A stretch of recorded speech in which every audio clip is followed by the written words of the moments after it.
You know him from the Manitowoc Minute. You've seen him. You love him. Charlie Berens. Milwaukee.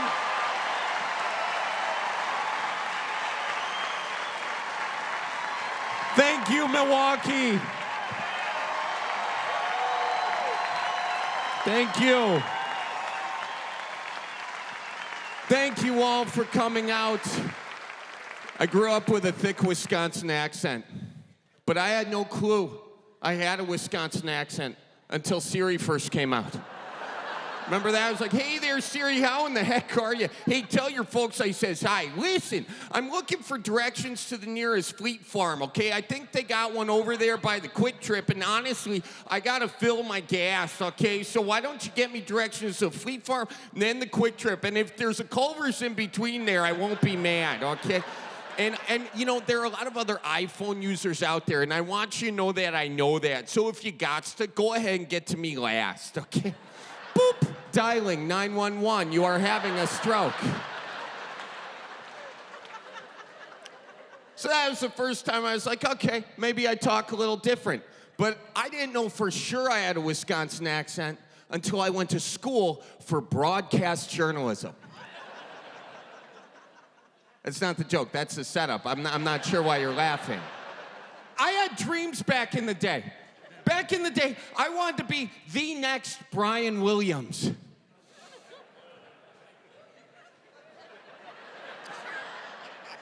Hold your applause for Brian Williams to the end of the show. Look, no, don't get me wrong. I'm talking Brian Williams back before he got caught lying about the whole helicopter situation in Iraq. You remember that? Where he's like, I got shot down in a helicopter in Iraq. But then the guy who actually got shot down in the helicopter in Iraq was like, the hell you did, Brian? And boom, he got canceled. Do you remember those days when you could get canceled just for lying?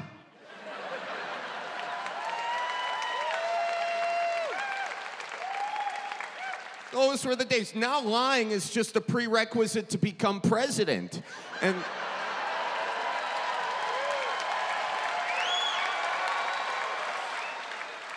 And I'm not sure if you're clapping for the president I'm thinking of, but the point is, they've all been liars. Now, some more than others, one more than all, but they've all been liars.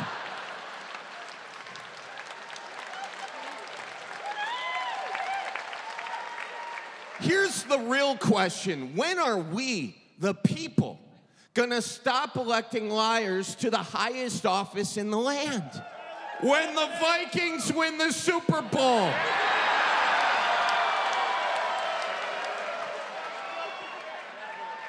So anyways, I wanted to be the next Brian Williams, all right? I had this professor with one of those golden NPR voices. Who listens to NPR out there? Who's got glasses on? Okay, real good. You know what I'm talking about. From NPR News in Washington, I'm going to judge your sorry ass. Charlie, let's hear your anchor read. Thank you. In Menasha today, police pulled over a guy from Ashwaubenon for not stopping at the stop-and-go light. Police arrested the man for having weapons in his bag. Well, I'm glad you're laughing. He sure as hell was not. He was sitting there huffing and puffing. His face was puckering like he just found a fresh hemorrhoid, you know, and he was like, Charlie, has anybody ever told you that you have a voice for print?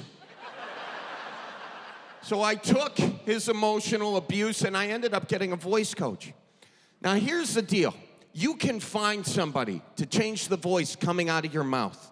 It's possible. But you will never find anyone to change the voice inside your head. Jeepers cripes, folks, no way. I've been here the whole gosh darn time. Tell them the story about the time we went to the Apple store, in fact. I'm not gonna tell them that story. It's a terrible story, it always bombs, I'm not gonna do it. Fine, I'll tell them. So we go to the Apple store. And I belly up to the Apple Genius bar, and I'm looking around at these geniuses, and I says, Cripes, Apple, if you're such geniuses, where in the hell is the beer in your bar? Where are your pull tabs? Can you even make an old-fashioned? Where are your pickled eggs? Where is Randy, who drove his lawn tractor here and is too hammered to drive it home?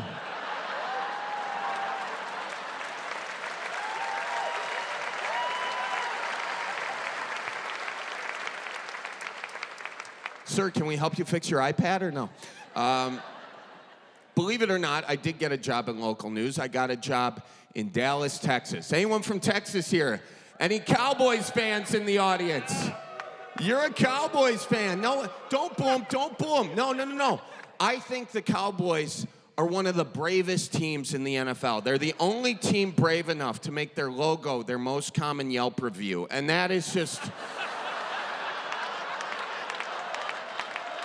It's a one-star joke. Low-hanging fruit. Yum. Anyways, I get a job in Texas. You can take the kid out of Wisconsin. You can never take the Wisconsin out of the kid. Because if you're thirsty in Wisconsin, where do you go? The bar. Okay, I should have specified. Sorry, I forgot I'm in Milwaukee. Okay. If you're thirsty for water, where do you go? The bubbler, and half of you are still saying the bar. Okay. No, you go to the bubbler, and I don't know who said water fountain. That is absolutely false. We do not go to the water fountain unless we need change for the meter. If we want water, we go to the bubbler. But here's the deal. Inside Wisconsin, a bubbler is a device used to drink water. But you go anywhere else, a bubbler is not a device used to drink water. No, a bubbler is a device you use to smoke the devil's lettuce. A lot of you are high right now. And actually, it don't look like this at all. It's more like... Yeah, I read an article about it on the internet. Cut to the 9 o'clock news in Dallas, Texas, which I am anchoring.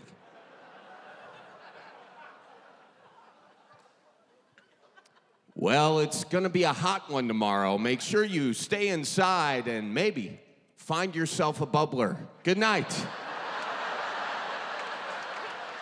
So that's how I lost that job, and... But I don't think you can blame me. Can you really blame me? Because the states aren't even consistent on this issue, are they? No. You go to Texas, ask to use a bubbler, all you're going to get is a misdemeanor. Or you go to Colorado and ask to use a bubbler. You're not getting a misdemeanor. All you're getting is hungry. You know? Actually, that reminds me of the story. I was in Colorado recently. I was getting hungry with a friend of mine, and I says to him, I says, pull the brats out of the freezer and unthaw them. You would not believe what he had the audacity to say to me. He said, what are brats? What are brats? Have you not read the Bible? The Israelites walked through the desert for 40 years, and God took pity upon them, and he sent them down food from heaven. It was called manna. Manna means brats. They're like hot dogs, but better. Please just pull them out of the freezer and unthaw them. But if they're in the freezer, aren't they already unthawed? Guy, I am way too hungry for this conversation right now. Please just pull the brats out of the freezer and unthaw them. I think you mean you want them thawed, man. Yes, I want them thawed, man. But everyone knows to thaw them, you gotta unthaw them. And then we just stared at each other long enough for them brats to unthaw. Then we threw them on the grill and uncooked them.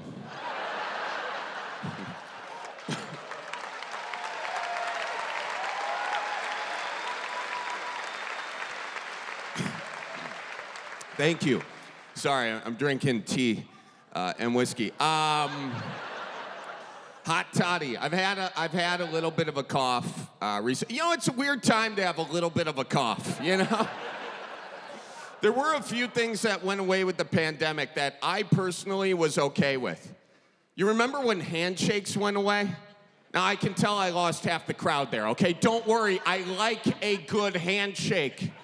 But there is this one guy who has decided to ruin handshakes for the rest of us. And it's the guy that just insists on squeezing the living crap out of your hand. You know, like he's trying to add inches to his bratwurst with his handshake. He suffers from TBS, that's tiny bratwurst syndrome, same thing Putin suffers from, you get it. Yeah, Putin's got a tiny pecker for sure. I mean, he's got a micro pecker, I tell you that. And no offense to anyone with a micro pecker, but you know that guy's got one, okay? No, but when they're squeezing the hell out of your hand, what do you want me to do at this point? You know, what are my options? I'm either sitting here like a floppy walleye, or I get into the web and match your strength. But what if I do that? What if I match his strength? And then our eyes make contact. And then I get nervous and my toe starts tapping like I'm an Idaho senator in a Minneapolis bathroom. Then what?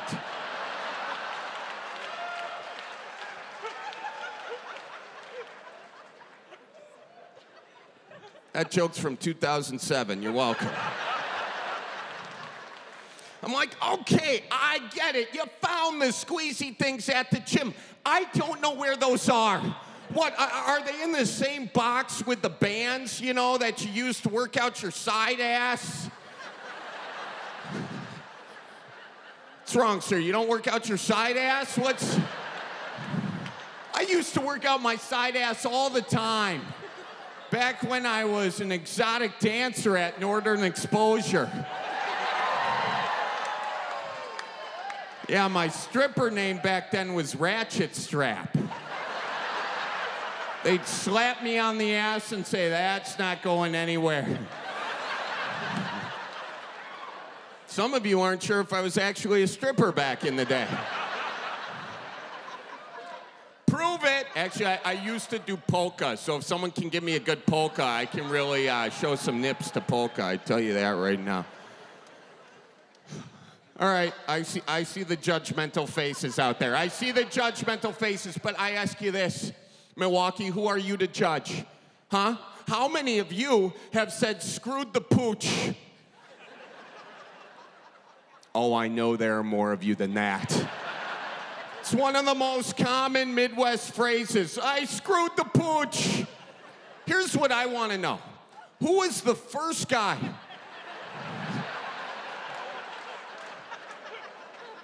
to walk into a room and say, I screwed the pooch? Forget about that guy for a second. Who was his mom? Who was hosting a dinner party at the time, I'd assume. I had all her friends over there. Son comes in, I screwed the pooch. Kids these days, they say the darndest things, don't they? The dab, you know, and the wop, and screwed the pooch. It just means he made a mistake. That's all it means, very innocent. He made a mistake. Todd, where the hell is Baxter? Anyways, I got a little off track. Let's go back to when I got fired from my job. So after I lost that job in Texas, I moved out to Los Angeles, and I decided to become a red carpet reporter. Now, I was a bad red carpet reporter, in all honesty, and it's really not my fault. I have this disease called facial agnosia. No, it's not funny. It's very serious. What it means is I have a hard time telling the difference between faces because I didn't do any research before the red carpet. But I tell you what I did notice on the red carpet. Everyone in Los Angeles gets plastic surgery. That's what I noticed. I was like, why does everyone in LA get plastic surgery, but in the Midwest, not so much? And then it hit me. It's the seasons. In LA, it's 75 and sunny every single day. And when it's summer every single day, you want to live forever. So you get the Botox and the fillers and the whatnots and your hoo-has and the calf jobs. Meanwhile, in the Midwest, we got the season, so we're not getting plastic surgery. No, we're saying, you know, honestly, hon, I hope I'm dead before February.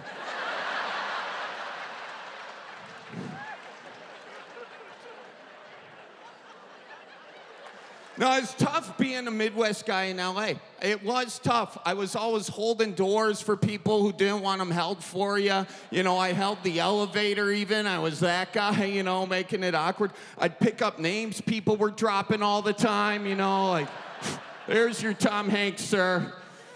By the way, my dad knows Tom, too. Tom the taxidermist over there in Ashwaubenon, he's a real good guy, you know.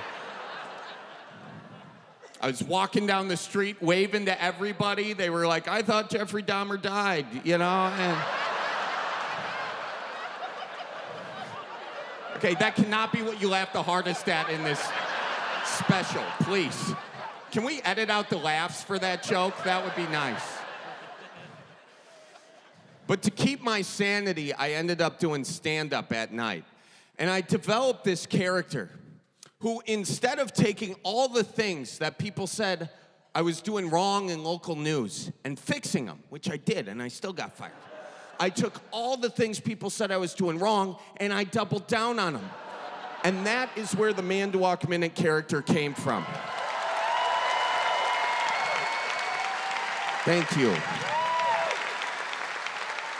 But it wasn't called the Manitowoc Minute yet. That happened when I was doing a bringer show at the Comedy Store in LA. And a bringer show is where you bring all these comedians together who can't sell tickets, and they're like, invite your friends, invite your friends.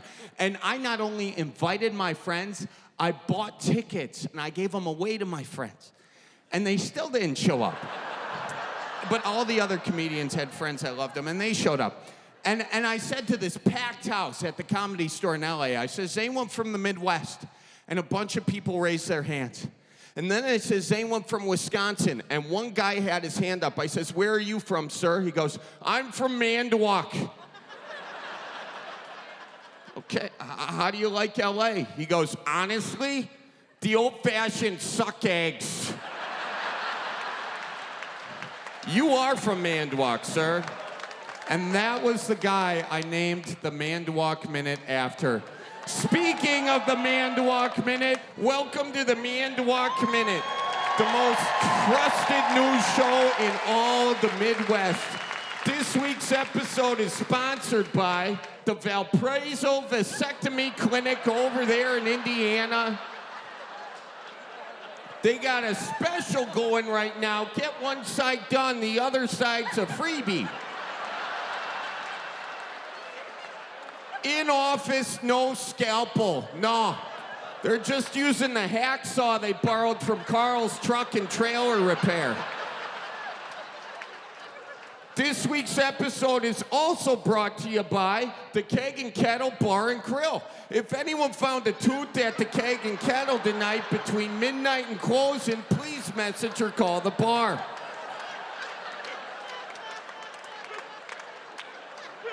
Now, I don't want to get political here, but this is why you always wear your mask to a bar. That way your chiclets will never fall far from your beer hole. Okie dokes, let's get these headlines done real quick once. Hudson Mayor suggests ice fishing could lead to prostitution.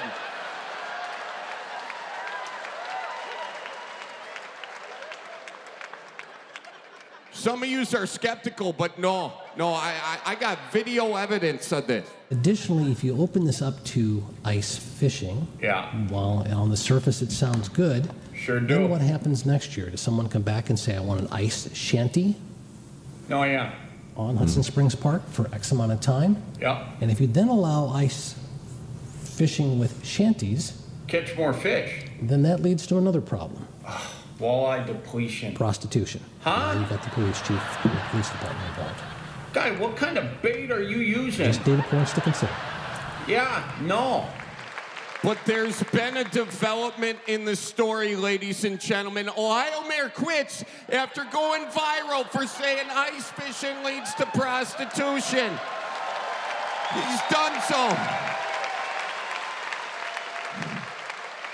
In other mayor news, Hartford mayor faces opposition after fumbling gun at meeting. Mayor Tim Mahalik handgun slips from his pants with a thud. The gun is seen dropping here in slow motion and highlighted before Mahalik quickly picks it up. Always dropping things. Whoa. Always dropping things? I'm sorry, but that is what you say after you drop your iPhone 11, not your Smith & Wesson, okay? Now, somehow, he won re-election. This guy don't know how to conceal or carry, but he won re-election. And this wasn't the first time he fumbled his gun either. That video came to light after he fumbled it again inside a sheriff's department or something like that. I'm like, geez Louise, where did you get your concealed carry? The Chicago Bears? What's going on? Oh, yeah. Do I got any Bears fans in the audience right there? You know, I know. Oh, don't boo them. Don't boo them. Your losses are our joy, and I thank you for being here tonight. I do. Let's keep her moving. South Milwaukee home sold with 4 toilets right next to each other. That's called the number 2x4. Where's the beef? Cow spotted at McDonald's drive-thru. This guy then took his aquarium to a fish fry. Kohl's says it's no longer a department store. Now, folks, this is actually very problematic for me. I didn't read the article. I don't know the details, but this is not good because for the past 10 years, when a bunch of yous have been investing in Bitcoin, I myself have been doubling down on a different currency, Kohl's Cash, and I am very concerned about my investment portfolio. Let's keep her moving. Police respond to Marshfield woman acting like a deer. What was she doing? She was running out into traffic just looking at Corollas. Speaking of deer, Walmart employee tackles deer. Now, if you want to get a job at a Walmart anywhere other than the Midwest, it's a pretty simple and standard application process. They want to know, are you a people person? Are you good at counting money? You get your ass over to Baraboo, all they want to know is, hey, when was the last time you mounted a doe? Let's see the 4-point stance. Frank, we got to keep her. I tell you that right now. Jeez Louise, Tiff, you're hired. Let's keep her moving. Other deer news. Herd up. Oshkosh bar damaged after herd of deer scatters on patio, crashes through window, but at least the happy hour's a buck off, you know? Let's keep her moving. Wisconsin Dairy breaks own record for longest string cheese.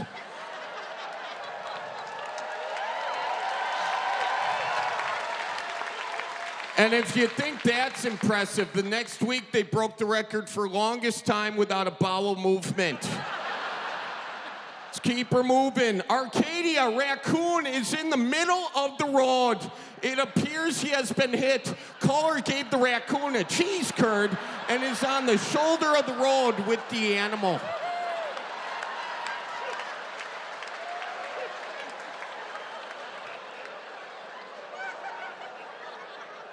Sometimes we get so Midwest nice, we also get rabies. And that's just the way it goes, folks. So let's keep her moving. Oh, this is a doozy. Barron County Sheriff's Department. Everyone notice the date. October 23rd. The ice is not ready yet. And before you ask, yes, alcohol was a factor. Speaking of alcohol, Budweiser declares itself the official beer of up north. 2 words to that. Yeah, no. Let's keep her moving. Big Jake, the world's tallest horse, dies in Wisconsin. Oh, and I can tell by that response, you're not gonna like this next joke, but if you want to visit Big Jake's memorial, all you gotta do is go to the glue aisle at your nearest Fleet Farm. Told you wouldn't like it. Let's keep her moving. Wild turkey flies through UW Eau Claire window. Now, this is the first time in recorded history a wild turkey has flown into a UW Eau Claire window. Usually them suckers is flying out and that bottle is empty.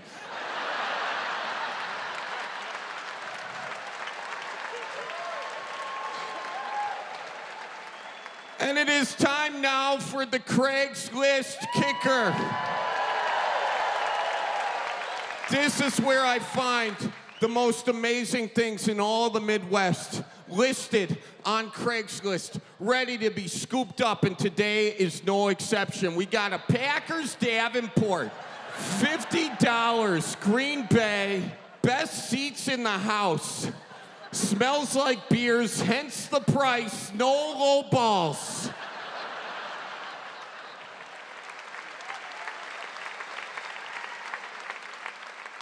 Well, folks, I hope this was the best minute of your life. As always, go Packers, and God bless you all. Now, I did my first Manitowoc Minute back in 2017, and I did it not expecting to do a second one. But all of you liked it, and you shared it, and there were so many good views on it. I was like, well, geez Louise, I got to do another. And I want to thank all of you for being the reason I'm up here today. So thank you all so much. Thank you so much.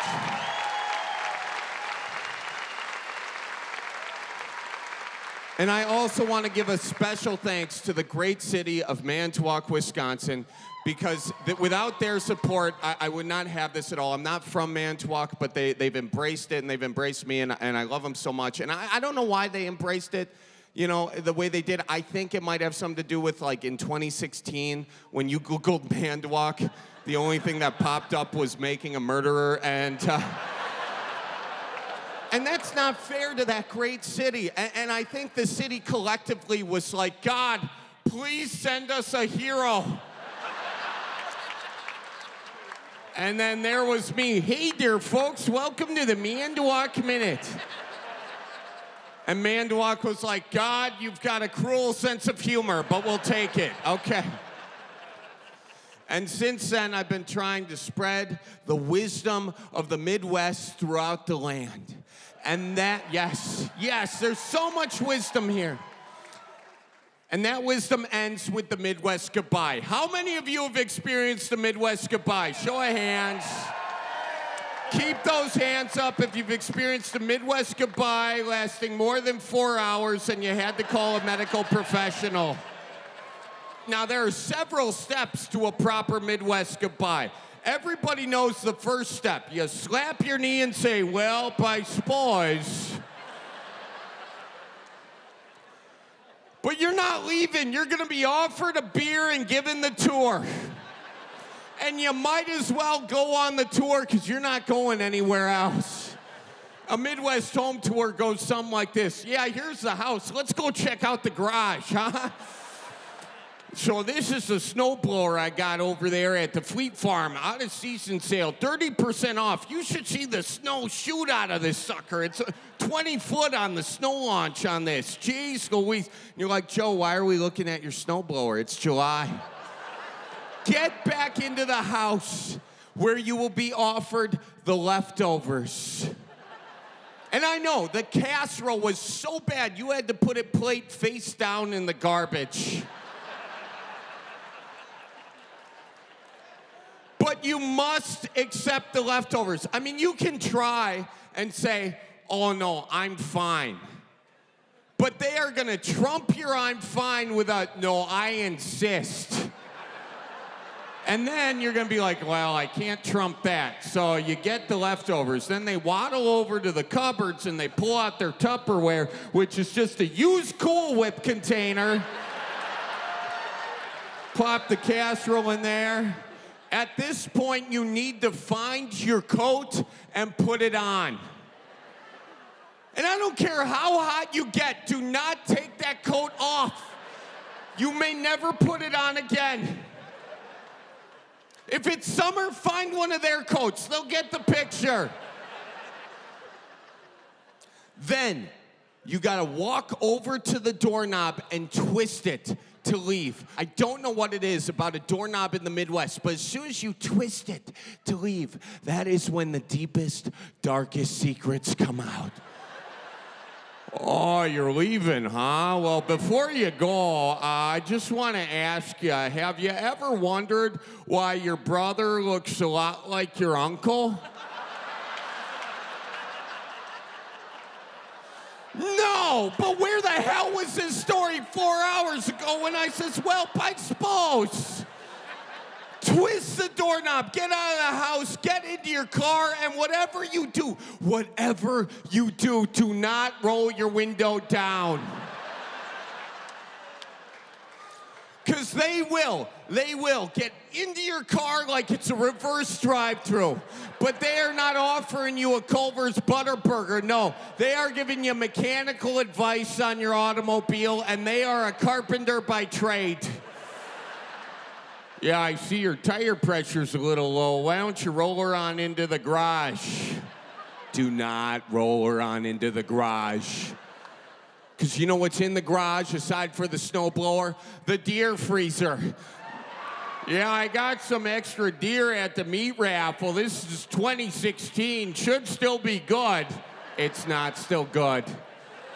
Then they're gonna dig to the bottom and find, well, if you're not gonna take that, just take this freezer burnt perch.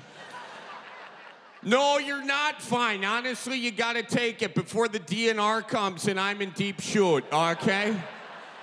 Put the car in reverse, but as soon as you do, they're gonna wanna offer you directions. I know. You know how to get home. You know how to get home, even if you didn't. You got a phone that tells you exactly how to get home. Put it in reverse, start backing out. But don't be surprised when this happens. Yeah, so what you're gonna wanna do is get out to County Highway B. Now, if you get to the church with the bar in it, you're heading on the right track. If you get to the bar with the church in it, well, you screwed the pooch, okay? Roll over their foot, it is collateral damage. And whatever you do, do not forget those leftovers. Otherwise, you're gonna have to come back and start all over with, well, I suppose.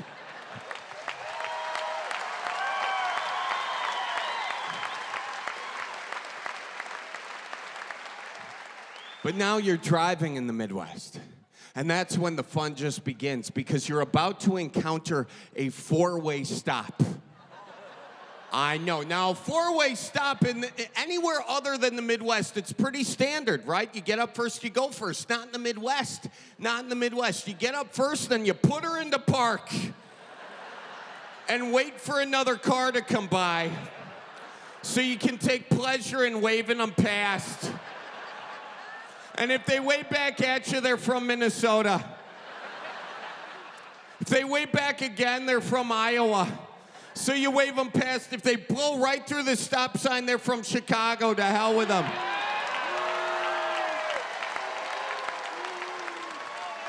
Wave them past a third time. Now, if they wave back at you a third time, they are from Wisconsin. And I hope you have the rest of your night blocked off. Because it's just going to be an entire series of wave, brake, gas, wave, brake, gas, wave, brake, gas, wave, brake, gas, People have run out of gas at intersections doing this. What this looks like is basically, it's like a car mating ritual, really. The cars just slowly inch closer together. You got a pickup truck slowly inching toward a sedan. You're like, yeah, in 9 months, there'll be an El Camino right in the middle of this intersection. So you get through the four-way stop by some miracle. Well, you're not out of the woods yet, no, because you are on the road still, and you're about to encounter a roundabout. Who decided a roundabout was a good thing for Midwesterners? We can't handle roundabouts. All those yield signs, no. We cannot handle more yield. As a Midwesterner, we are always yielding. We were born with yield signs tattooed to our souls. When I was born, it took me 14 hours to get out the womb, and my mom was like, why did it take so long? Well, Mom, I was just busy waving past all the people in hospital gowns. Nope, after you. I insist, after you.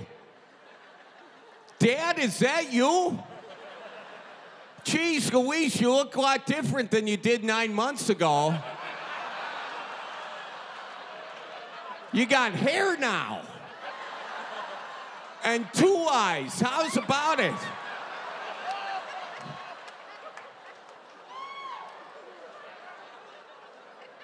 My mom's gonna hate that joke. We're always yielding. I mean, tonight you're gonna yield, even when you do something as simple as go out those double doors back there. I guarantee you this is what's going to happen. One of you is going to open one of them double doors for someone else to go through. Meanwhile, that person there holding that door to go through is holding the other door for that person who's holding that door to go through, and they're going to be like, oh, geez, Louise, I got to go through the door they're holding open for me, otherwise I'm going to purgatory. And if you don't know what purgatory is, it's that place between heaven and hell, you know, Peoria. Okay.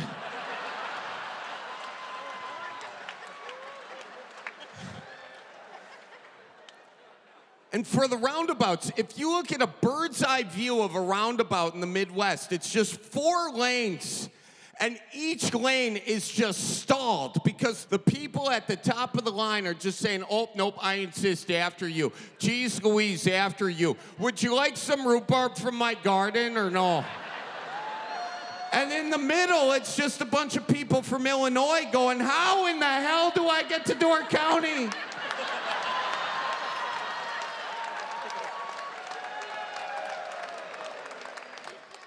I was teaching my sister how to do these roundabouts recently because she was getting her temps.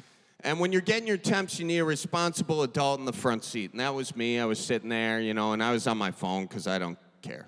And she started freaking out, though. She's like, Charlie, what do I do? I look up. She's heading toward a roundabout. I says, I don't know, honestly. What do you mean you don't know? Ellie, it's a roundabout. Nobody knows. I took my phone. I put on Carrie Underwood, Jesus Take the Wheel. I says, give me your hand. Let's pray together. She floors it. Goes right over the roundabout. Airborne Blues Brothers style. Jesus Take the Wheel. On her descent, she kills 2 deers.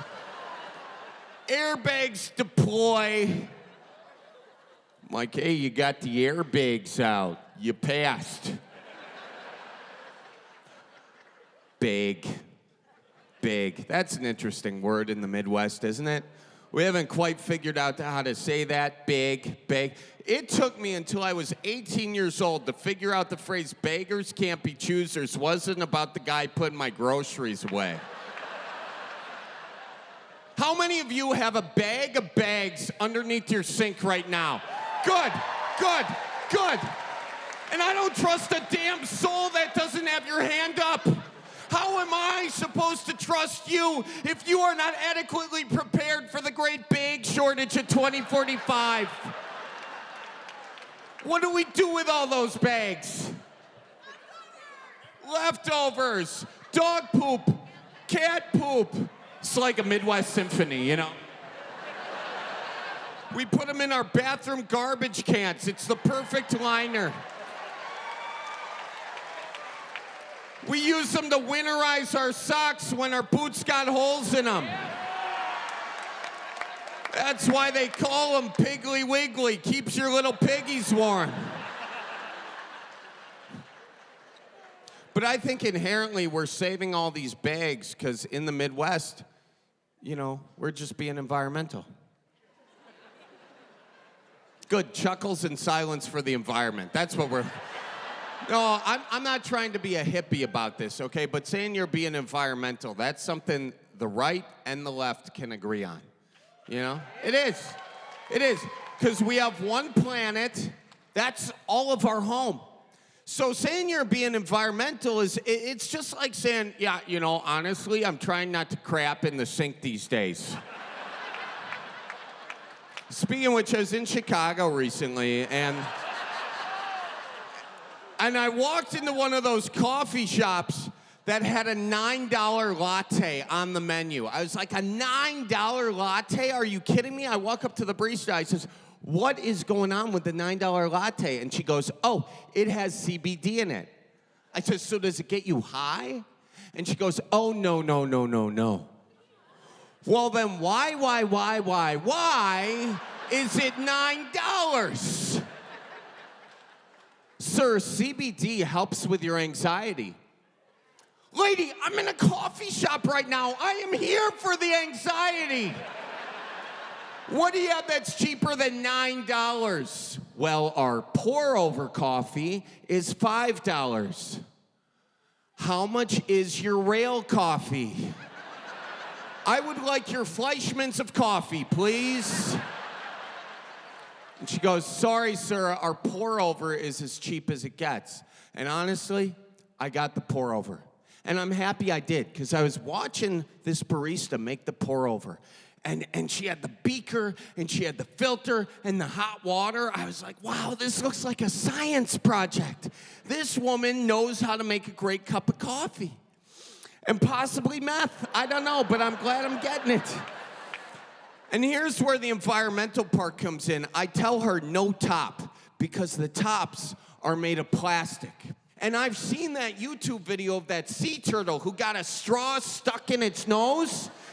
I figure the last thing a sea turtle needs that's getting a straw extracted from its nose is a top hat.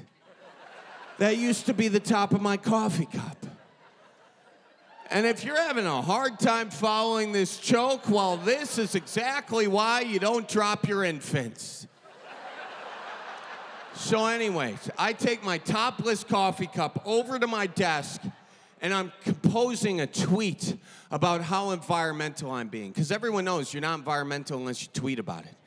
And I got a good one going, and then I accidentally kick the table with my leg, and my topless coffee cup goes all over my computer and completely fries it. I know.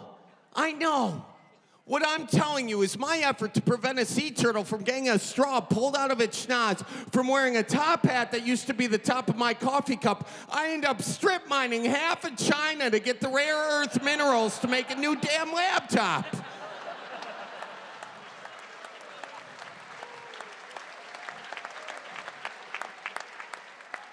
Being environmental's hard, that's the bottom line. Switching gears, I myself am one of 12 kids. Yeah, I'm mass-produced. That's Andy, Charlie, Billy, Betsy, Maggie, Eddie, Mary Kate, John, Emily, Norbert, Janelli, Frank. Wow, I know. Thank you. Guys, 12 kids is so many kids. I just said 13 names, and you gave me a golf clap. That's so many kids. Now, when you're one of 12, people always have the same questions. It's like, are you Catholic? Are you Mormon? Are you homeschooled? Yes, all three, actually. I'm kidding, I wasn't homeschooled. No, if I'm being honest, I was born Catholic, but then I was raised guilty. So, where are my guilty Catholics at? Where are my guilty Catholics? Oh, come on, front row Catholics? That's not how this is supposed to work.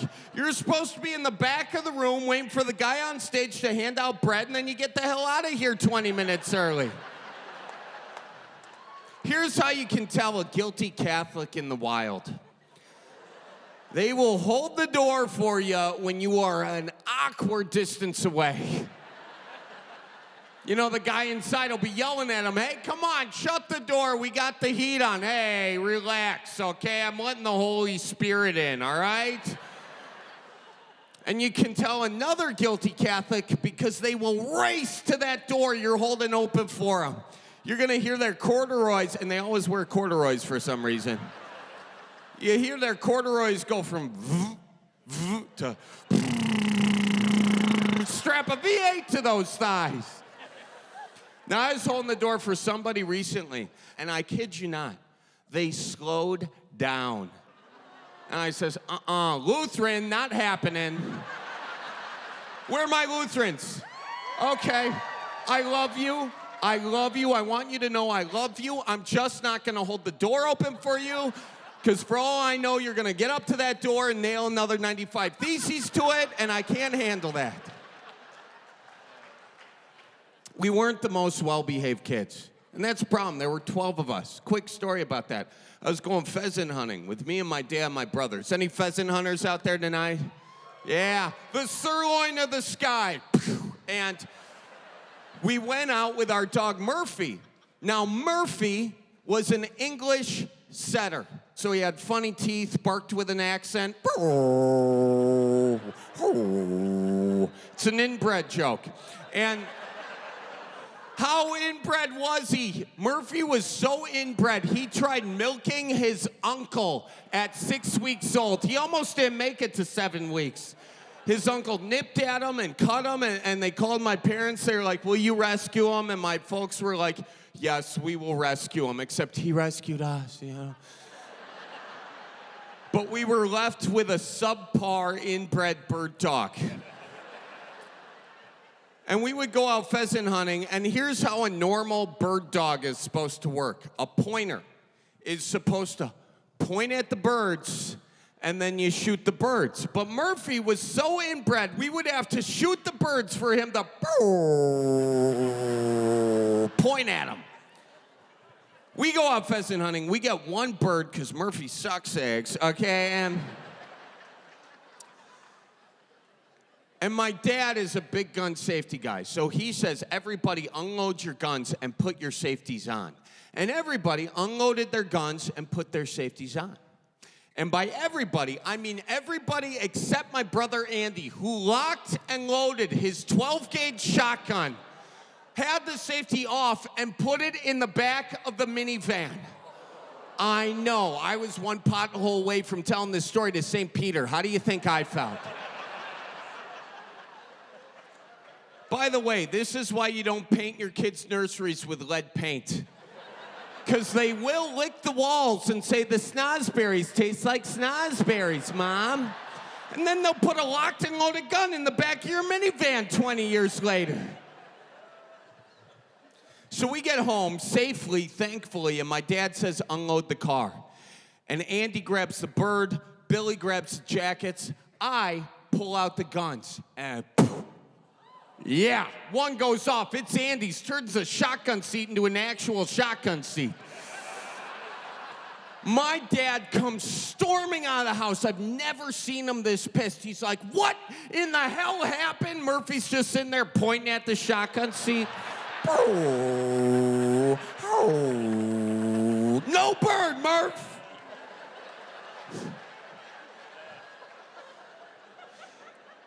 And my dad was so mad. He said, you just bought yourself a minivan. And I was like, but Dad, it was Andy. Except I was literally holding a smoking gun. And the worst part is he sold it to me at the Kelly Blue Book level marked excellent. Yeah, apparently there was no box to check for has minor shotgun blast on the interior. We weren't the most well-behaved kids. When we were young, we used to go to church every single Sunday. And the nice part about being second oldest of 12, 2 of 12, 1 of 6 if you simplify the fraction, is that all the younger kids bring their toys and their coloring books to church. And so as an older kid, I got to play with all those toys. And I remember this one Sunday, my sister brought a Barbie coloring book. And I was sitting in the pew, minding my own business, just trying to stay in the lines, you know.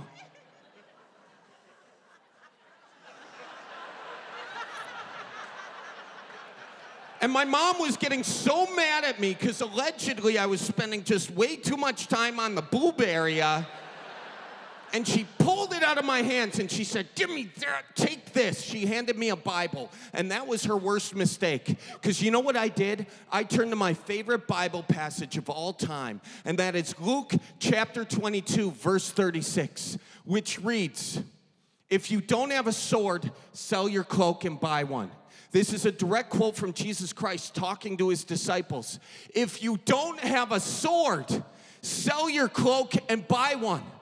And to an 8-year-old boy, this is amazing news, because there is only one thing cooler to an 8-year-old boy than Barbie boobs, and that is swords, ladies and gentlemen. You should have seen me coming out of that church. I says, Mom, I need a sword. She said, I need a sword. Mom, I need a sword. She said, I need a sword. She converted to Judaism by the time she got to the minivan. Then I'm in the back of the car. I'm like, Mom, I need a sword. She said, I need a sword. Mom, I need a sword. She said, I need a sword. You're not getting a sword. But Mom, Jesus said, so. Well, Jesus wasn't your mother. But God is my father, so. Eventually, she let me get a pocket knife. But I've always thought about this passage in the Bible, because recently I was at this Packers game, and there were all these protesters outside the Packers game, and they had these signs, and it says, if you're a Muslim, you're going to hell. If you're gay, you're going to hell. If you're Jewish, you're going to hell. If you've had an abortion, you're going to hell. If you're a Catholic, you're going to hell. If you're a drunk, you're going to hell. Well, now it just got personal, bucko. So I walk up to this guy, and I've had a few, okay? And I says, do you have a sword, sir? He's like, no, I don't have a sword. What are you talking about? I says, well, what are you talking about? Because Jesus never said nothing about being Muslim. And Jesus never said nothing about being gay. But he was very specific. If you don't have a sword, you sell your cloak and buy one.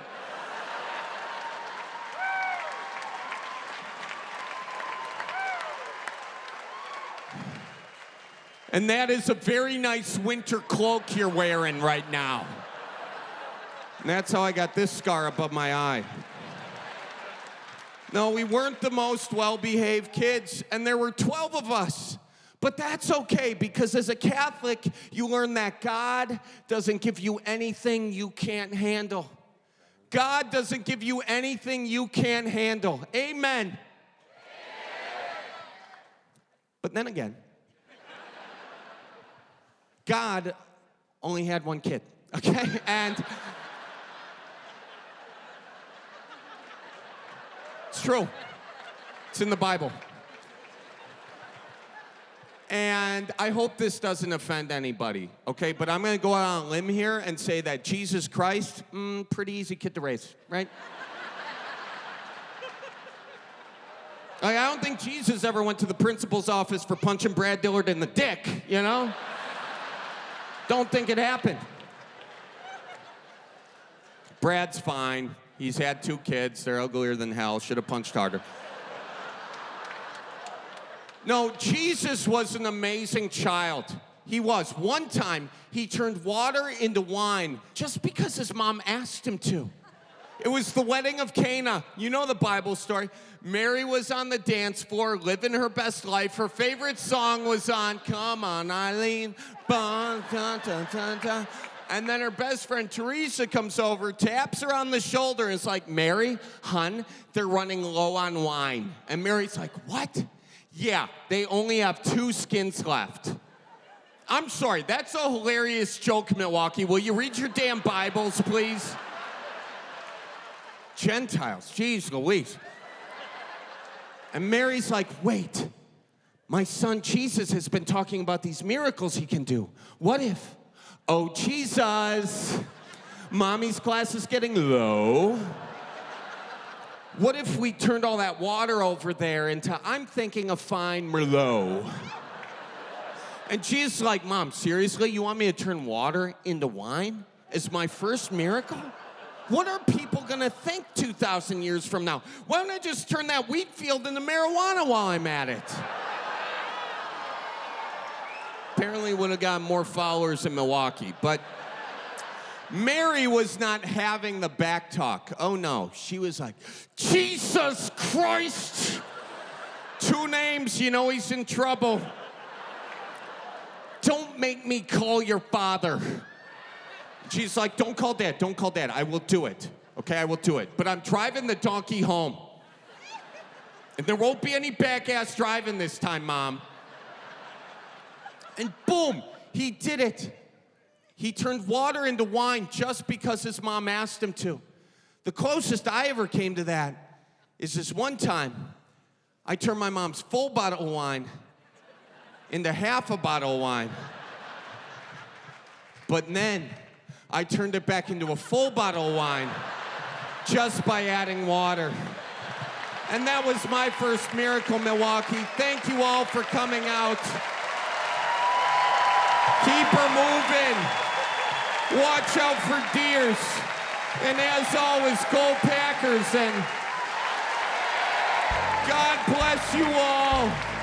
Oh, you're so kind. Thank you. Thank you. Well, I suppose, geez Louise, who wants the home tour? Is this gonna turn into a Midwest goodbye? I think it is. And it is time now for the Craigslist kicker. Got a Packers Davenport. Smells like beers, hence the price. No low balls. We got a duck telephone. Use this to call your hens. Use it as an urn or flask. Your call. Leather badger jacket. My cousin's great uncle died in this. Who in their right mind would go buy this sucker? It smells like an untimely death. Yeah, how you doing? We're gonna auction it off right now, and all the proceeds are going to the Near West Side here in Milwaukee, go to the Boys and Girls Club of Milwaukee, the Wisconsin Ukrainians, of CVI, that Center for Veterans Issues. Who wants this sucker? $25, $70, 70. Wow, you just outbid yourself. I appreciate you for doing. That's the most Midwest nice thing I ever seen. $700. $150. What are we doing? Playing the Price is Right? Do you not get the game? No, I'll take credit card. In fact, I take cash, check, credit card, first child. Okay, whatever you want. Don't come at me with the second child, though. I know they're worthless. It's technically a federal offense to do an auction without an auctioneer's license, but you know, these days you gotta offend someone. 500 right back there, and I will match it. 1,700. I don't know what you've been drinking today, but it's working for you. You know, they should really serve more booze in church. They get more money. 5,000? Oh, jeez Louise. I'm gonna have to take a second job at the taxidermist. Sold $10.50 right there. Sold $2,000. Sold $10,000. Sir, where do you work? Could I get a job at your organization? I'm gonna need it. Sold $1,400. Come on up here. Oh, you're just gonna stay right there. That's good. Here, I'll throw this to you. Pass it back. Holy smokes, that's what you get for selling old fashions at your show.